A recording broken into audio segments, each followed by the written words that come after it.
Jharkhand BJP विधायक दल के नेता बाबूलाल मरांडी ने कहा है कि हेमंत सोरेन की सरकार में हिंदुओं को जानबूझकर दबाया जा रहा है। विधानसभा परिसर में पत्रकारों से बात करते हुए उन्होंने कहा कि रामनवमी जुलूस के लिए अनुमति नहीं देना इसका एक उदाहरण है। उन्होंने कश्मीर फाइल्स फिल्म का जिक्र करते हुए कहा कि 3 दशकों के बाद सच्चाई सबके सामने आई है। अगर कांग्रेस की सरकार केंद्र में होती तो यह सच्चाई भी सामने नहीं आती।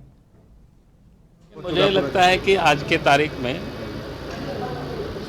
कोरोना जिस प्रकार से पहले था वैसे नहीं है, लेकिन एहतियात बरतते हुए और रामनवमी के जुलूस को निकालने की सरकार को परमिशन देनी चाहिए।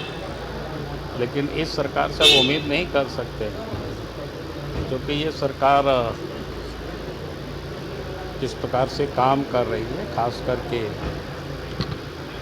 हिंदू समाज को दबाने का, क्रश करने की जो कोशिश कर रही है, वो किसी से छुपा हुआ नहीं। अभी तो आप सब लोगों ने कश्मीर फाइल को देखा हो, कितने वर्षों के बाद देश के या दुनिया के सामने कश्मीरी पंडितों के साथ किस प्रकार से अत्याचार हुआ वो आप दिखाया जा रहे हैं। नहीं तो किसी ने कभी कोई हिम्मत नहीं करता।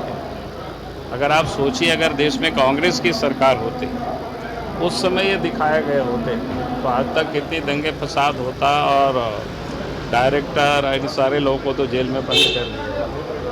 सच को भी सच बताने और दिखाने में भी जो आज सत्ता में यहाँ पर लोग हैं उनको तो पसंद नहीं। तो ये तो क्रश करने इनकी पुरानी फितरत है, इनसे कोई उम्मीद भी नहीं कर सकता है। फिर मैं कहूँगा सरकार को इसका विचार करना चाहिए, क्योंकि 2-2 वर्षों से, जैसे आपने देखा होगा कि इस बार होली सब जगह लोगों ने मनाया, बड़ी धूमधाम से मनाया, और एक दिन नहीं बल्कि 2-2 दिन होली लोग मनाया।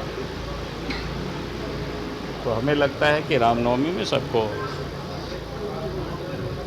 मनाने देना चाहिए, उसके लिए इजाजत।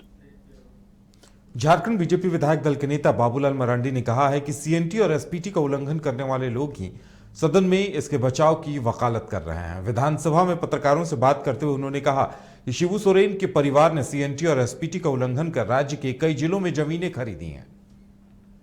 सत्ता में बैठे हुए लोग सीएनटी और एसपीटी एक्ट का उल्लंघन करते हैं, कौन नहीं जानता है। रांची से लेकर के धनबाद तक सीएनटी एक्ट का उल्लंघन शिबू सोरेन के परिवार ने पूरी तरह से किया है, दस्तावेज में है, ऑन रिकॉर्ड है। और इसके बाद अगर कोई विधानसभा में भाषण दे कि सीएनटी और एसपीटी एक्ट को ठीक किया जाए, उसका अनुपालन हो, तब तो मैं समझता हूं कि ये भाषण ही बेकार है। सर, जब ये लोग खुद ही इसका उल्लंघन किया हुआ है, हमने कहा कि दस्तावेज सबूत है, कोई ऐसा मैं बोल नहीं रहा। रांची से लेकर के धनबाद तक